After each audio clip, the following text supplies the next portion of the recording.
Muito bem, pessoal, estamos começando mais uma palestra do Legacy, que é o nosso evento online e 100% gratuito, onde a gente vai responder, então, a gente quer responder a grande pergunta que é onde investir no pós-pandemia. Então, sejam todos muito bem-vindos a essa palestra.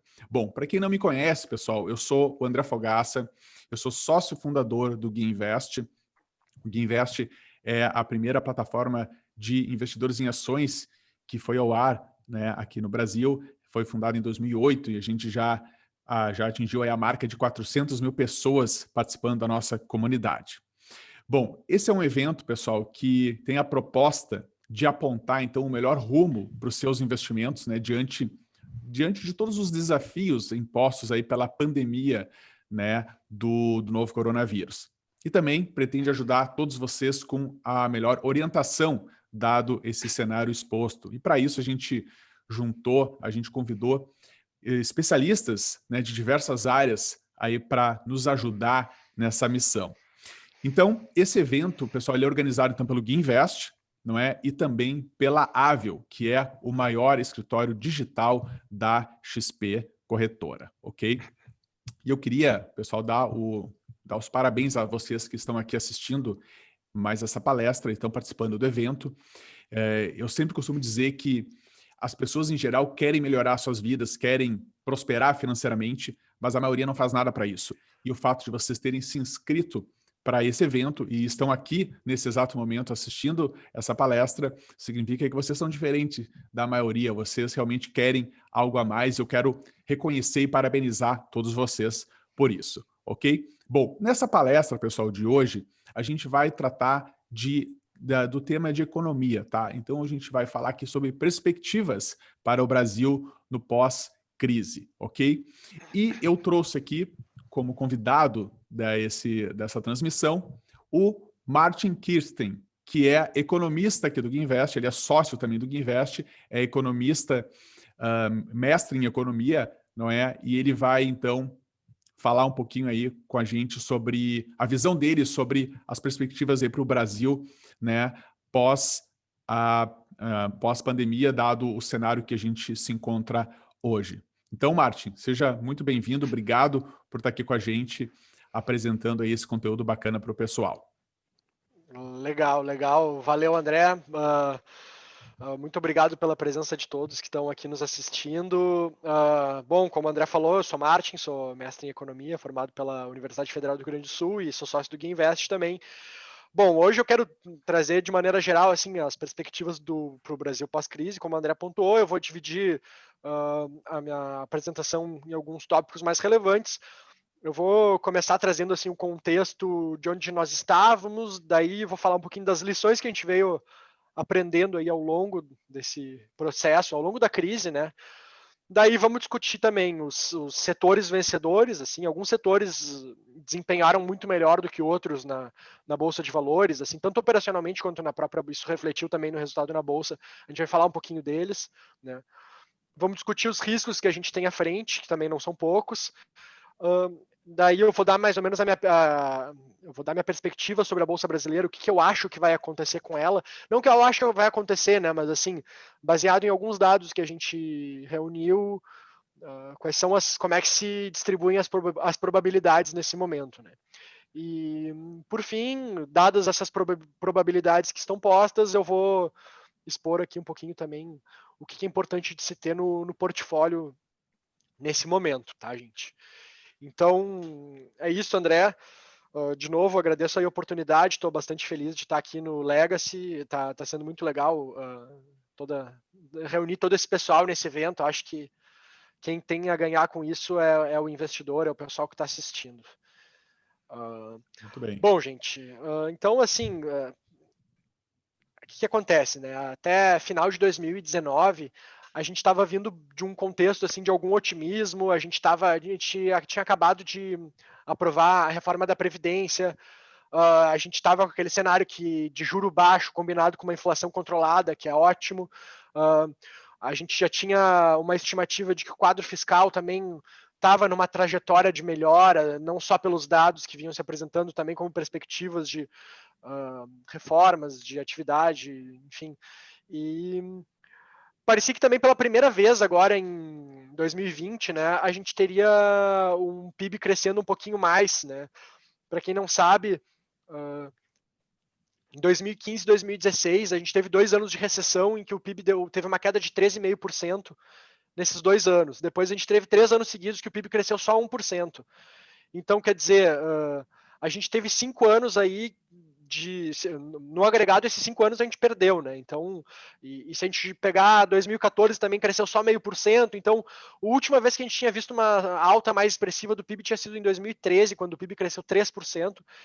E parecia só que agora em 2020 que a gente ia ver algo perto disso.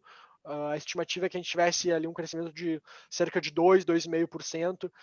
E até é engraçado lembrar, né, logo que a pandemia chegou no Brasil com maior força, que a gente começou a ter os protocolos de distanciamento social, teve uma live que o Paulo Guedes gravou junto ao Guilherme Benchimol, e que nessa live o ministro ele falava que os dados de janeiro eles tinham vindo muito bom, assim, até falando assim mais do quadro fiscal, que os números de arrecadação eles vieram cerca de 20% acima do esperado, ou seja, o governo ele arrecadou 20% mais tributos do que estava esperando. E isso é uma coisa assim boa no sentido de que se o governo arrecadou bastante sem ter aumentado nenhum imposto, é porque a atividade estava mais aquecida. Então, esse arcabouço de melhora, ele estava se concretizando, assim, com alguma, não tão rápido quanto gostaríamos, mas ele estava acontecendo, e essa melhora, enfim, chegou a pandemia para derrubar tudo isso, né, para derrubar todas essas peças no tabuleiro, e, enfim, no início foi um choque, e o mercado, quando a gente tem um choque forte desses, assim, o mercado ele pune todos os ativos indiferenciadamente, né? Cai tudo que é tipo de ação boa, ação ruim, ação média. Muita gente até fala assim, a gente precisa ter ouro porque não, enfim, a gente nunca sabe, é um mecanismo de proteção. Logo que a pandemia chegou, o ouro sofreu tanto quanto todos os outros ativos. Foi só quando houve uma diferenciação pós-pânico que daí sim esse ativo pôde se descolar dos ativos de risco para, enfim, para subir, né? Então, até é interessante pensar no ponto de vista de portfólio, assim, que as pessoas tentam fazer aquela questão de descorrelacionar os ativos que escolhem, mas chega na hora da crise e tudo tem a mesma correlação, porque o mercado ele pune indiferenciadamente esses ativos, né? Então, assim, eu acho que disso tudo que aconteceu, que foi muito grave, ficam algumas lições que são coisas que a gente já deveria saber, mas a gente já sabia, né? Mas só que essas situações nos forçam a lembrar. E quais são essas lições, principalmente? Assim? A primeira delas é que ninguém consegue prever o futuro, né? Então, em dezembro de 2019, não tinha ninguém que poderia prever um ano tão catastrófico, assim, e até quem dizia que estava pessimista com o cenário pode até ter acertado no prognóstico negativo, mas a razão pela qual ele se concretizou de maneira negativa, não existe nenhuma pessoa que tenha acertado isso. Então, a gente é, assim, absolutamente incapaz de prever o futuro, a gente não tem nenhum controle sobre ele, né? A segunda coisa que é importante a gente lembrar também são que os riscos mais graves são aqueles que a gente não consegue enxergar, né? Daí, até o Taleb, que gosta de usar essa terminologia do cisne negro, né, que seria aquele evento absolutamente imprevisível. Não dá para dizer direito que uma pandemia é um cisne negro, né, porque é uma coisa que esse tipo de coisa já aconteceu antes na história, então, enfim, não é como se não tivesse como prever, mas assim, a gente também não tinha como saber que viria algo de tamanha gravidade, de alastramento tão rápido, então isso mostra também, assim, retomando o ponto, a lição que ficou, é que os riscos que a gente não conhece, que a gente não está enxergando, são os mais graves, né? Às vezes a gente fica falando, um risco eleitoral, guerra comercial entre China e Estados Unidos, algum atrito dos Estados Unidos com o Irã, ou então o Congresso, o STF, o governo, o executivo estão ali com os problemas deles, assim, tem muito risco, mas na verdade assim, esses riscos estão todos mapeados, né? Então o mercado, ele de maneira muito inteligente acaba embutindo esses riscos nos preços dos ativos. Então, o mais grave, na verdade, acaba sendo aquilo que a gente não está enxergando, né? Então, eu acho que a gente sempre tem que estar preparado justamente para isso. E eu acho que daí o que é fundamental, assim, uma lição também é daí sim olhar para a qualidade daqueles ativos que a gente está investindo. Vamos pensar assim, André. Em 2019 a gente vinha numa onda otimista, né? O que acontece quando a gente está numa onda otimista? A gente fica muito confiante. A gente começa a flexibilizar nossos critérios de qualidade, né? Na hora de analisar algum ativo, a gente se torna um pouco complacente, a gente deixa passar algumas coisas justamente porque como as coisas estão indo bem, assim, não tem por que ser tão rigoroso, né? E daí a gente acaba, assim, e daí não é falar só de investidores iniciantes, assim, isso vai do iniciante até o investidor profissional. A gente acaba sendo mais propenso a comprar narrativas, né? Então, a gente então a gente tem que lembrar de olhar para empresas que tenham qualidade, né? Assim, independente do momento.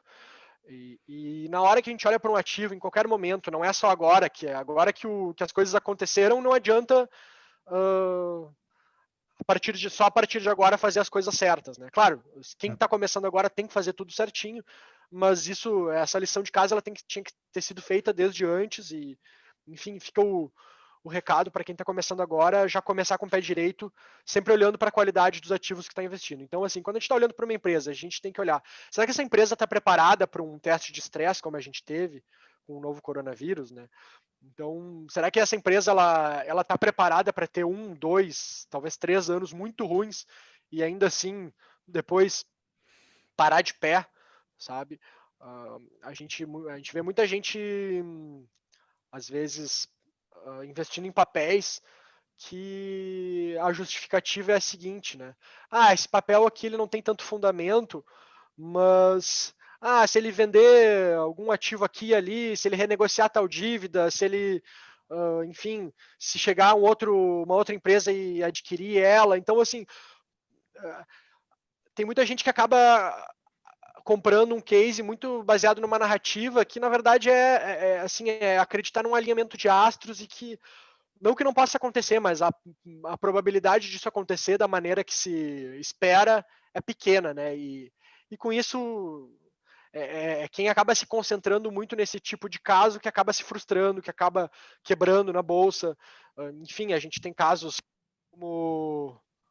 Eu fiquei mudo? Meu áudio ficou mudo? Não, estou escutando.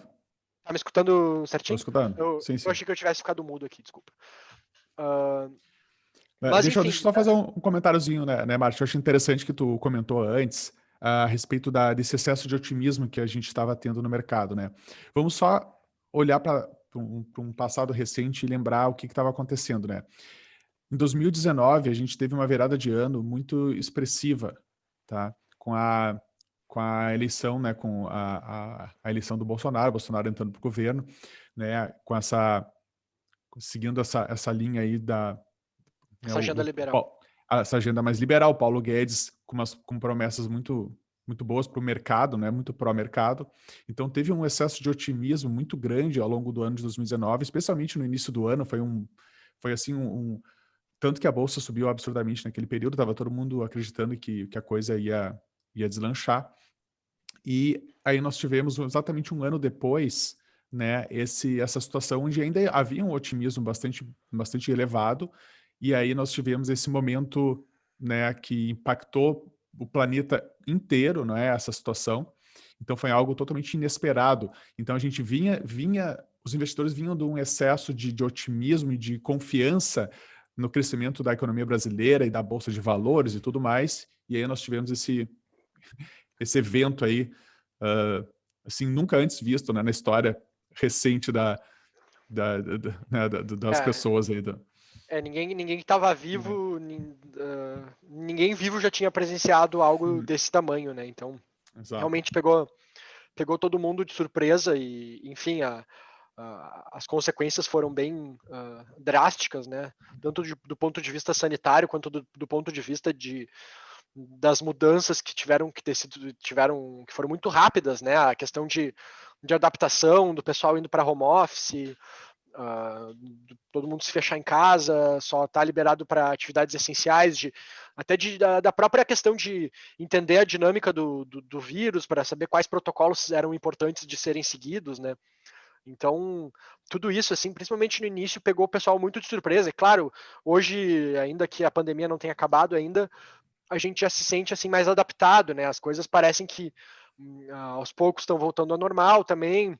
A gente começa a entender, enfim, qual é a melhor maneira de tocar as coisas, mesmo com todas as restrições. Enfim, né? Mas no meio disso tudo, claro, para a grande maioria das pessoas, para a grande maioria das empresas, as consequências foram muito ruins, né? Desse choque que a gente teve com a pandemia.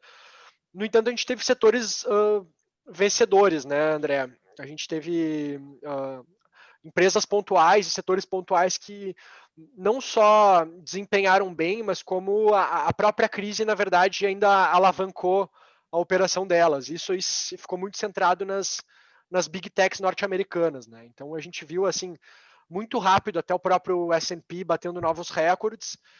E enquanto aqui, por exemplo, o Ibovespa ainda teima em não voltar para os 100 mil pontos, né? A gente fica ali, vai, não vai, mas assim, enquanto isso o S&P está lá em cima. Por conta de quê? Por conta daquelas empresas, a Apple, a Amazon, Microsoft, Facebook, Google, essas empresas, elas não só continuaram muito bem, assim como os resultados reportados por elas ali no segundo trimestre de 2020, que foi assim o período de ápice da crise, elas reportaram resultados fantásticos. Então, isso quer dizer, não foi por acaso que elas acabaram se destacando da maioria, né? E aqui no Brasil não foi muito diferente, né? Por mais que a gente não tenha empresas assim do mesmo cacife, do mesmo porte, as empresas que têm essa roupagem tech, daí muito focada em varejo de e-commerce, acabaram também acabaram se destacando aqui no Brasil. Daí o destaque fica para, por exemplo, para a Magazine Luiza, para a B2W, as próprias lojas americanas. O varejo de e-commerce aqui no Brasil acabou se fortalecendo, assim, era um processo já de tendência secular, mas o que acontece, né? Uma circunstância dessa, ele acelera um processo que levaria mais tempo, talvez, né? Então, aquela pessoa que talvez não se sentisse ainda muito segura de comprar pela internet acabou se vendo forçada a isso, ela vê que é fácil e, assim, por mais que depois ela vá voltar a comprar em estabelecimentos físicos, ela já entendeu o benefício, o conforto que é fazer uma compra de casa. Então, assim, essa tendência ela foi acelerada, ela foi antecipada, né? Então, esse foi um setor que inegavelmente se destacou muito na crise. E outra coisa também que acabou se beneficiando muito, né? Foi curioso como ali nos meses de março, abril e maio, a Bolsa de Valores acabou atraindo muitos CPFs, né? A gente muito rapidamente atingiu os 3 milhões de CPFs na Bolsa, né? É engraçado porque a maioria dos CPFs que hoje estão na Bolsa entraram justamente em 2020. E esse processo, assim, ele tem duas frentes, né? Ele primeiro tem a frente do juro estruturalmente baixo agora, né? Que cria um desconforto das pessoas com a rentabilidade de aplicações convencionais. E também a questão de que a Bolsa, primeiro ela vinha subindo muito forte, depois ela despenca, as pessoas talvez vejam uma oportunidade, né? Fica aquele vendo que não estão ganhando muito no banco e vendo que assim houve um movimento muito súbito na bolsa de valores, talvez vejam uma oportunidade. E daí essas empresas, assim, as plataformas que estão associadas ao que o André Esteves até chamou de financial deepening, né? Que é esse processo das pessoas cada vez mais se sofisticando e usando plataformas de investimento para buscar novas alternativas. Então, essas plataformas como a própria XP e o próprio BTG são duas empresas também que acabaram surfando muito a onda enfim, a pandemia acabou agravando muito o desempenho delas no sentido positivo, né? Eram tendências mais seculares que acabaram também sendo antecipadas.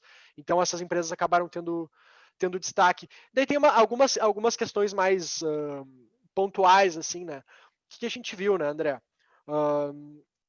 O Brasil é um país emergente, né? Então, lá para as economias avançadas, para o gringo que nos olha de lá de fora, a gente ainda é um país muito exótico, né? A gente é um país com uma moeda estranha, com um quadro fiscal ainda deteriorado e que, inclusive, se agravou. O Brasil, que antes era assim uma plataforma de valorização de capital muito fácil, assim, tinha uma vantagem muito boa para o investidor de fora colocar o dinheiro no Brasil porque rendia juros muito altos. Agora não é mais. Então, por conta desse juro baixo, por conta do nosso quadro fiscal voltando a se agravar e por conta de todo o quadro institucional exótico que o Brasil tem já desde sempre, assim, histórico, o investidor estrangeiro acabou saindo daqui em massa. Isso fez também que o dólar frente ao real disparasse, né? E agora a gente no auge da pandemia o dólar chegou a bater 5,90, né? Então, pontualmente a gente viu algumas empresas exportadoras também se beneficiando muito desse dólar alto, desse dólar forte, né? E particularmente, daí eu vou pontuar o caso da Vale, que não só se beneficiou por conta disso, como assim, por conta da China ter sido o primeiro país a sair da crise, né? Eles tiveram um lockdown muito rigoroso lá ainda em fevereiro, quando o resto do mundo ainda mal estava entendendo o que era esse novo vírus. Eles já estavam fechados assim, de uma maneira muito mais rigorosa do que a gente viu até em outras economias, né? Então, eles foram os primeiros a sair da crise, e a China também por ter assim ainda muito estímulo estatal para voltar da construção civil, acaba importando muito minério de ferro do Brasil, e por conta dessa alta demanda, o preço do minério de ferro se manteve estável, né? E então a Vale ela ganhou duplamente, né? Ela não teve nenhuma perda no preço do produto que ela exporta e também teve esse ganho em relação ao dólar. Então é uma empresa que saiu fortalecida da crise, não à toa agora para 2021 ela se projeta que vai ser uma das maiores pagadoras de dividendos aí da Bolsa para o próximo ano, né? E claro, né, tem empresas também de robustez financeira maior que passaram por momentos ruins, passaram por um momento ruim, mas eu acredito que elas saem fortalecidas, né? Daí eu vou dar um exemplo que não serve, eu vou dar um exemplo no setor de locadoras de veículos, que não serve só para ele, né? Serve para outros setores, varejo de moda, o próprio financeiro. Mas vamos pensar assim, o Brasil ele tem cerca de 2.000 locadoras de veículos. Tá? Dessas 2.000, apenas 3 estão listadas na Bolsa, que é a Localiza, a Unidas, a Locamérica e a Movida. Tá? E ainda tem a questão de que a Locamérica, que é a Unidas, e a Localiza estão se fundindo. Mas pensem o seguinte, né? Elas são as 3 que estão na bolsa, elas são empresas que têm acesso a capital mais barato, elas são empresas que têm muito mais escala, isso também permite diluição de custos fixos, né? Então pensa assim que uma empresa que tem uma operação muito menor tem bem mais dificuldades tanto de acesso a capital para sobreviver nesse contexto, quanto até por uma questão de escala, né? Agora pensa assim, ó, como é que elas estão sofrendo muito nesse momento, mas pensa como é que elas vão desempenhar daqui para diante quando elas encontrarem um ambiente competitivo muito mais um ambiente competitivo, na verdade, muito menos competitivo, né? Com muito menos competidores na volta delas. Então, assim, tem uma questão assim, daí fazer uma analogia com o darwinismo, assim, né?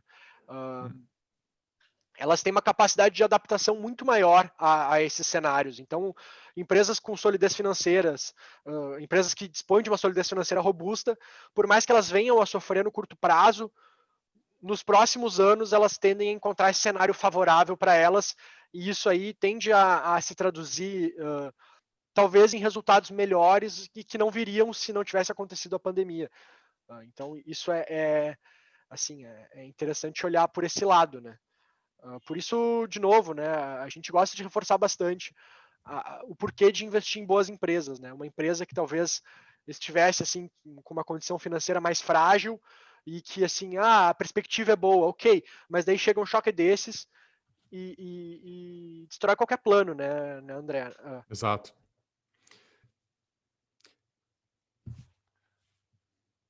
Não estou te escutando. Não estava me escutando? Agora estou. Antes você não Agora estava. tô. Ficou Agora mudo foi. rapidinho aqui. Não, tudo bem. Tá. Então tem toda essa questão, né, André, de como a qualidade das empresas que a gente investe acaba sendo muito importante, por conta justamente disso, porque uma empresa que é frágil financeiramente, reporta prejuízo, que é muito endividada, ela está muito menos preparada para enfrentar um quadro desses de estresse que muitas vezes pode ser absolutamente surpreendente, como foi o caso dessa vez.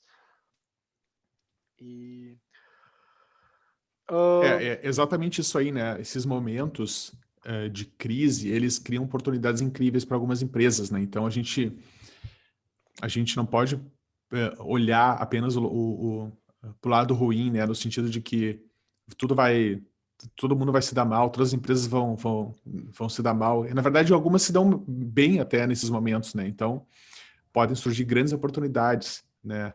Então, né, nessas crises dessa magnitude, né? Essa é a verdade. Exato. E aquela coisa, né? Não adianta só olhar a foto, né? A foto acabou ficando horrível para a grande maioria É. das empresas. Agora, se tu olha um filme, assim, uma trajetória de onde ela está vindo e para onde ela está indo, daí a perspectiva muda, né? Então, para muitas empresas, até a recuperação vai ser bastante rápida, bastante acelerada, né? Então, tem que ficar atento para isso. E daí também falando, né, André?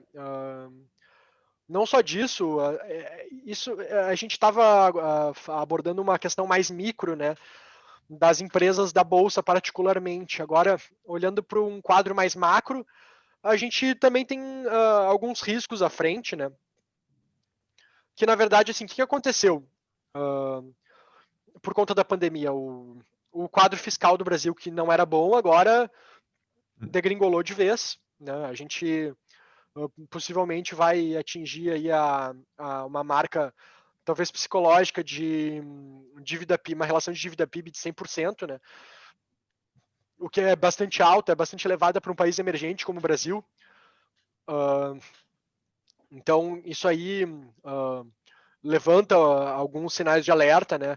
A gente ainda tem problemas estruturais que não são de hoje, né? Que são já de alguns anos, de décadas, que é assim, alguma deficiência de infraestrutura, a gente tem problemas assim, até de logística, a gente não tem às vezes uma estrada decente para transportar a soja lá do Mato Grosso para o Porto de Santos para exportar. Então, todas essas questões, assim, esses problemas continuam sendo riscos à frente, e com esse quadro fiscal deteriorado, um juro baixo, eu acho que isso aí ligou bastante o sinal de alerta do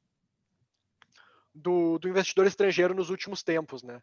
Tanto é que a gente teve uma fuga de capital muito grande, que foi justamente o que acabou causando a alta do dólar. E até o próprio investidor institucional brasileiro também acabou se desalocando muito da bolsa, né? Durante essa crise se buscou muito alguns portos seguros, seja via moedas, seja via metais preciosos, ou até assim essas empresas vencedoras que a gente falou que são as big techs, né? Então, por conta disso, acabou tendo todo aquele pessoal que estava otimista com a bolsa final de 2019 acabou se desalocando e mudando a estratégia. Então, assim, o que a gente tem de desafio agora, né? Ok, é sabido que temos um quadro fiscal deteriorado, né? Só que a gente também tem um desafio que é um desafio do governo, né?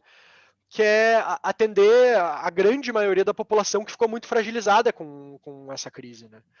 Então, a gente ainda não sabe até quando vão ser prorrogadas essas políticas de auxílio emergencial, se elas vão mudar de nome, assim, vão ganhar alguma outra roupagem, alguma coisa mais de aspecto mais permanente.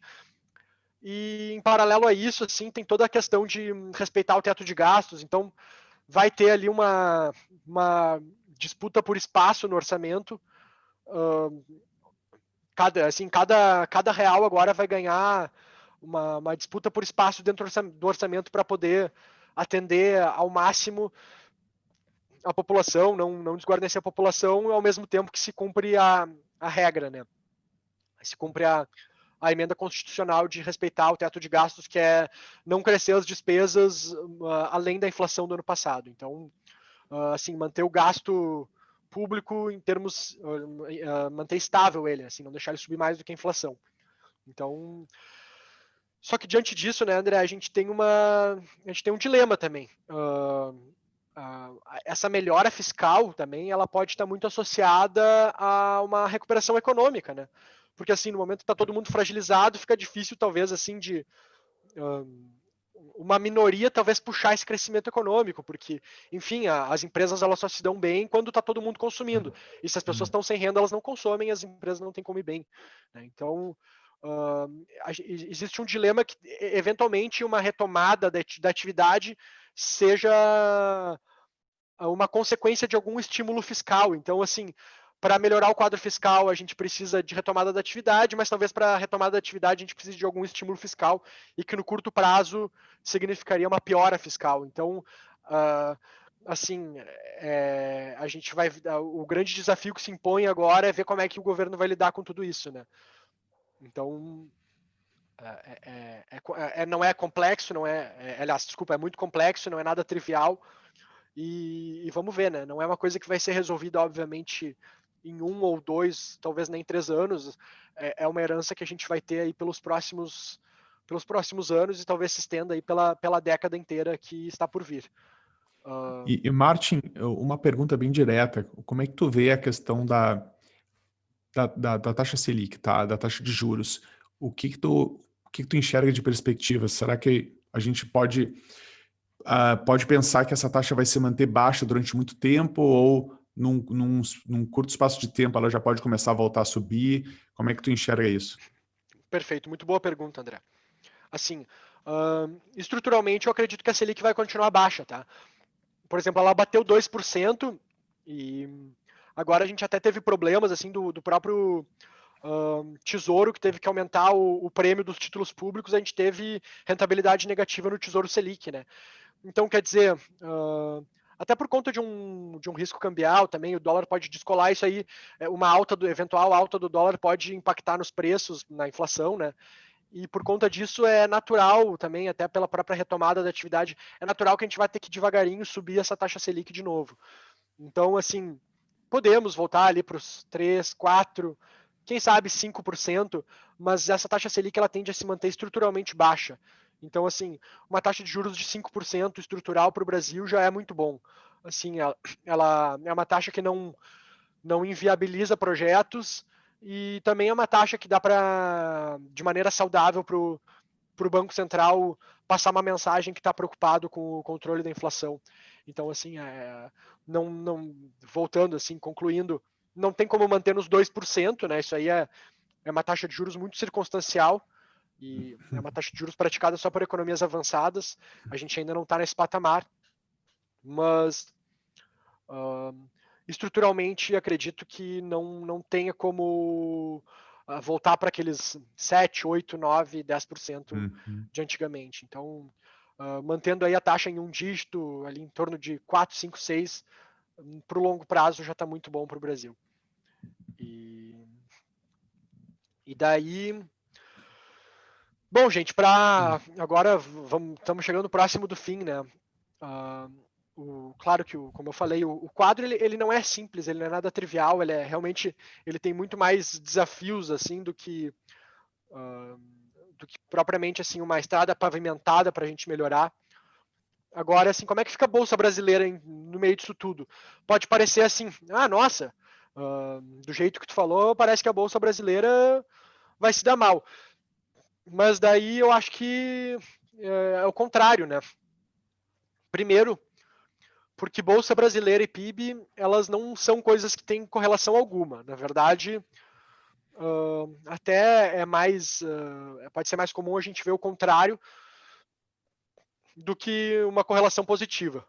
Então, assim, ó, gente, a bolsa é o lucro das empresas listadas, né? E quais são as empresas listadas? São as melhores empresas que a gente tem no Brasil, as maiores e melhores.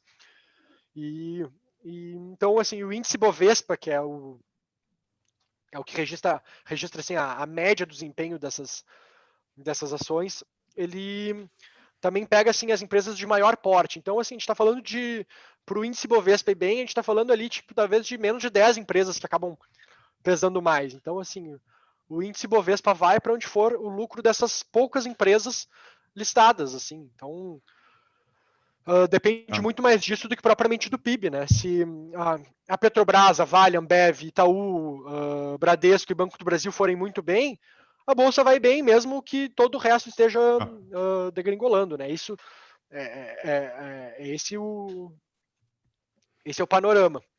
Mas de toda forma, André, quais são os pontos positivos que a gente pode ver aí? Tá? O real foi a moeda que mais apanhou em 2020. A bolsa brasileira também foi uma das que mais apanhou em 2020, né? Isso se a gente comparar com pares, assim como, por exemplo, Rússia, África do Sul, Argentina, né, México, a gente acabou assim sofrendo muito mais do que esses pares que não estão melhores do que a gente. A gente ficou muito abaixo da média. Então, assim, essa trajetória tende a convergir. Né? A gente não tem como ficar tão para trás porque a gente não é pior do que esses países, né? Então, vai ter em algum momento esse processo de convergência para esse fundamento mediano. O Brasil é um país mediano, então, assim, só que o preço está de um país muito ruim. Então, na verdade, assim, em comparação com outras bolsas, assim, o gringo que olha, a bolsa brasileira está barata, né? Em dólar, a bolsa brasileira está muito barata, está hoje em torno ali entre 15 e 20 mil pontos em dólar, né? Muito longe dos 29 mil que a gente tinha em janeiro de 2020, 29 mil pontos em dólar, e mais longe ainda dos 45 mil pontos que a gente tinha lá em 2008. Então, assim, para o gringo que olha Brasil, a bolsa brasileira ainda está muito barata, né? Então, como eu falei, assim, e a gente está falando do Brasil, que é um país gigantesco, está entre as 10 maiores economias do mundo, né? Então, o Brasil sofreu, mas sofreu muito mais do que deveria se for olhar para o fundamento, né? E o gringo saiu, ou seja, o investidor estrangeiro se desalocou muito em Brasil, os fundos multimercado, eles acabaram saindo também muito de Bolsa Brasil, ao mesmo tempo está tendo um fluxo muito rápido de pessoas físicas entrando na Bolsa. Hoje somos 3 milhões, mas logo logo seríamos 5, 10 milhões de CPFs na Bolsa. Então toda essa retomada do investidor estrangeiro para a Bolsa Brasileira, toda essa retomada dos fundos multimercado voltando a comprar a Bolsa Brasileira, também todo esse fluxo de pessoas, CPFs, pessoa física, vindo para a Bolsa Brasileira, tudo isso tende a pressionar o preço dos ativos para cima muito, muito em breve. Assim. Então, vamos lá, para a Bolsa Brasileira sair dos 15, 20 mil pontos em dólar para os 30 que estava em janeiro, a gente está falando aí de praticamente dobrar o índice. E para voltar para os 45 mil, a gente estava falando de talvez triplicar a Bolsa Brasileira. Então, assim, vamos de novo, né? Lá em 2002, ninguém diria que em 6 anos a Bolsa Brasileira teria se multiplicado em 21 vezes em dólar. Lá em 1991, ninguém diria que a Bolsa Brasileira teria se multiplicado em 35 vezes em dólar nos 6 anos seguintes. Então, assim, a gente está, nesse momento, o nível de preços da Bolsa Brasileira está na bacia das almas. Então, se a gente for olhar também, se a gente olhar de maneira retrospectiva, assim, em 6 anos a gente pode mudar bastante isso, né? Talvez hoje seja uma grande oportunidade que a Bolsa esteja oferecendo para o investidor entrar, porque, enfim, realmente, assim, quando o cenário é de muito pessimismo que a gente consegue fazer as melhores compras. Então, daqui a 6 anos, talvez todo mundo esteja se perguntando, nossa, por que eu não entrei naquela época em que aquela oportunidade apareceu? E é dessa maneira mais construtiva que eu tendo a ver as coisas, né? Então, fala Martin, eu gostei dessa tua colocação e tem algo interessante para ser observado, tá? Nós tivemos ao longo do ano de 2020 é a entrada de 1 milhão de pessoas na Bolsa, 1 milhão de CPFs, tá? Então, nós tínhamos ali no início do ano 2 milhões, mais ou menos 2 milhões de pessoas, agora a gente está com 3 milhões. Então, ao longo da maior crise já vista, né, uma crise global, nós tivemos 1 milhão de pessoas entrando na Bolsa, né? E, claro, a gente também tem que considerar que o juros brasileiro, a taxa de juros está na mínima histórica. Isso naturalmente faz com que as pessoas migrem para o investimento em bolsa. Então, a gente está observando, na realidade, uma conscientização também das pessoas de que o investimento em bolsa é algo interessante, algo que vale a pena, é algo que é oportuno, né, é uma forma de rentabilizar o capital, porque está havendo uma mudança, né? Culturalmente, o brasileiro sempre teve essa cultura do investimento em renda fixa em função das taxas elevadas, não é? E agora a gente está tendo uma migração para a Bolsa, também em função da conscientização das pessoas, mas também em função do juro na mínima histórica. E tudo isso está acontecendo num ano onde está havendo uma crise sem precedentes. Então, é curioso, e isso pode ser realmente uma oportunidade para quem está começando, para quem está querendo iniciar nesse caminho, né, se a gente olhar para um horizonte um pouco mais longo, a gente, de repente, vai olhar para trás, né, Martin? Olhar daqui a 5 anos, lá na frente, a gente vai olhar para trás e dizer, pô, mas lá na crise, em 2020, por que eu não comecei a investir, comecei a aportar e apostei nas ações, não é? Exatamente. E daí, né, André, eu acho que isso vai daí para o nosso tópico final, assim, do que é importante para o investidor ter no portfólio nesse exato momento, né? Até para atender o propósito dessa edição do Legacy, é onde investir no pós-pandemia. E daí não é nem uma questão de pós-pandemia, né? É uma coisa assim, é talvez para colher os frutos no pós-pandemia, mas é para já começar desde já. Eu acho que o meu direcionamento nesse caso, assim, primeira coisa, escolha empresas que tu vai ter orgulho de ser sócio no momento que o mundo estiver desabando, né? Primeira coisa. Então, não adianta comprar a narrativa de que tal empresa vai melhorar porque ela tem um plano não sei o quê, vai renegociar dívida, vai vender ativo, vai fazer uma fusão com não sei quem. Gente, vem um negócio desses, coloca todo esse tipo de plano no lixo. Então, escolhe uma empresa que tu sabe que se o mundo estiver desabando, tu vai estar muito seguro sendo sócio dela. Tá? Daí não é nenhuma questão de para onde vai o preço dela. Né? No momento como esse, todas as empresas sofrem, a cotação sempre vai sofrer. No entanto, operacionalmente, nem todo mundo sofre. Né? Então, tem que olhar para isso. Outra coisa, né? Diversificar.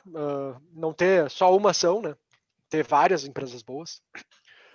Segundo ponto, ter uma reserva de emergência, né? Porque assim, ter uma reserva de emergência significa tu ter caixa quando momentos como esses acontecem e assim pode atender uma urgência do momento, assim como pode também servir de meio para tu comprar ações de empresas muito baratas quando isso acontece. Então é importante ter esse dinheiro guardado.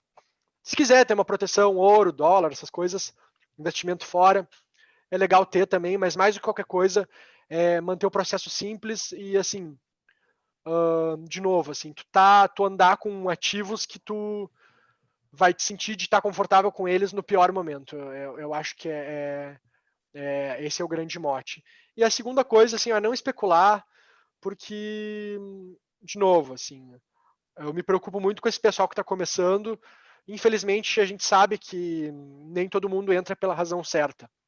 Muita gente entra assim pelo ganho rápido, fácil, e eu espero que, diferente do que foi aquela leva de CPFs de 2002 a 2008, eu espero que essa leva agora seja assim de um pessoal que chegue de maneira mais construtiva. Eu acho que a gente tem informação o bastante, a gente tem eventos como o Legacy, a gente tem muita gente se manifestando hoje em dia nas redes sociais, dando informação gratuita de qualidade para que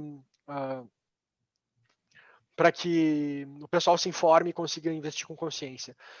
O Então, assim, acesso à informação hoje, né, Martin, ele o acesso à informação hoje é completamente diferente do que era no ano 2000, tá? Quando a gente fala de investimento, e especialmente investimento em bolsa, né? Como tu mesmo colocou, hoje o que tem de informação, né, nas redes, no YouTube, e o que tem de empresas trabalhando esse tipo de informação, oferecendo de forma gratuita. Então, hoje o investidor tem muito mais acesso a isso. Com Então, certeza. a gente espera que essa safra, vamos pensar assim, essa safra de 1 milhão de CPFs aí de 2020 seja uma safra de investidores que entrem para ficar, entrem para permanecerem. Eu desejo que todas essas pessoas permaneçam aí pelos próximos 5, 10, 15 anos investindo, né? E elas não se quebrem logo ali na frente, né? E saiam da bolsa falando mal falando mal da bolsa, falando mal dos investimentos em renda variável, né? Então, é isso que a gente deseja, né? Exatamente. E daí, André, assim, para fazer jus ao nome do nosso evento, agora eu vou encerrar falando assim, qual o legado que eu quero deixar para o pessoal que está assistindo nessa edição do nosso evento.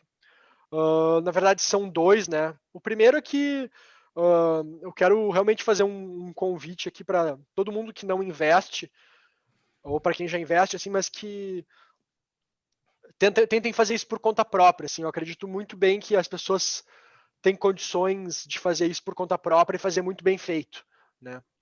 E a segunda informação que eu quero deixar é que, assim, o segundo legado que eu quero deixar é que mais importante do que conseguir ajudar as pessoas a investir bem é conseguir evitar que elas façam besteira, né? Então, fica aqui até o meu alerta, assim, gente, não especulem, não acreditem em dinheiro fácil, não, assim, daí sendo muito pontual até na crítica, assim, ao mesmo tempo que o acesso à informação hoje em dia está muito difundido, também tem muita gente que é mal intencionada e vai tentar iludir vocês. Então, assim, não existe dinheiro fácil e rápido, né? A gente trabalha muito para conseguir economizar dinheiro, então, na hora que vocês colocarem o dinheiro de vocês no mercado, ele não vai aceitar desaforo. Então, pensem muito nisso na hora que vocês forem investir. Perfeito, Martin. Muito bom, muito bom. Foi muito bom, muito boas as tuas colocações nessa apresentação. Bom, para quem está assistindo, eu quero enfatizar aqui para que vocês continuem acompanhando a nossa grade de programação, tá? Para ficar de olho nas outras palestras aí do Legacy, tá? E eu também convido vocês a compartilharem esse evento, né, com outras pessoas que vocês acreditam que possam se beneficiar desse conteúdo, dessa mensagem que a gente quer passar, né? Talvez um amigo, talvez um familiar, ou mesmo um colega de trabalho que vocês acreditam que possam se beneficiar desse conteúdo, tá bom? Então, aproveitem para compartilhar e também fazer a diferença na vida de outra pessoa, né? Quando a gente trata aí do tema investimentos, né? Que é de fato algo que pode ajudar a transformar a vida das pessoas. E, pessoal, eu queria então agora agradecer, né, a presença do Martin, né? Martin, obrigado aí por compartilhar aí do teu conhecimento com o pessoal, tá? Acho que foi muito bacana aí as tuas pontuações a respeito do que a gente pode esperar para os investimentos, né? Então, obrigado mesmo, valeu mesmo aí pela participação. Eu que agradeço, André. Obrigado a todo mundo que assistiu. E, enfim, fiquem atentos para a programação que tá muito legal. E, enfim, eu acho que quem ganha com tudo isso é quem tá aproveitando esse evento, quem está assistindo todo esse pessoal aí que está apresentando. Obrigado aí, André. Obrigado a todo mundo. Valeu. Valeu. E para finalizar, pessoal, convido vocês a conhecer o Guinvest, conhecer a Avel, que são os organizadores do evento, né? Vocês podem acessar o site do Guinvest ou da Avel, procurar nas redes sociais também.